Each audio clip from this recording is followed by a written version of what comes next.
Hello! Welcome to Let's Talk About Stuff-okey, where I am 50% sure I am not going to get rained on. I mean, you never know.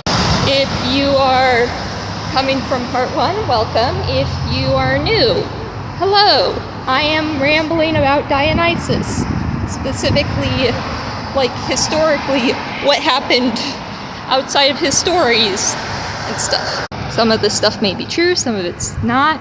This is literally just me talking about stuff. So picking up where I left off, for summary, Mycenaean Greece was the time before Greece, and there were a lot of gods we do not know about in Mycenaean Greece. But it is thought that Dionysus originally came from the Mycenaean Greek pantheon. We don't entirely know what Mycenaean Dionysus looked like, because that's very similar with a lot of the Greek gods from this time period, but we do know he was a lot more messed up, a lot more dark, and a lot less silly and jovial.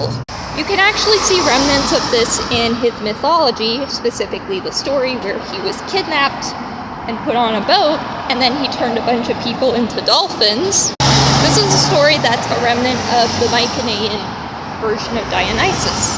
Along with his childhood tragic backstory, also there's the added part where he was in fact crushed by Hera because she got really upset. Zeus was cheating on her, and then Persephone put him back together. It's thought that the Mycenaean version of Dionysus was very much raised by Persephone and Hades, unlike the one that most people know, who was just raised in the woods. So a lot of connections to the gods of death.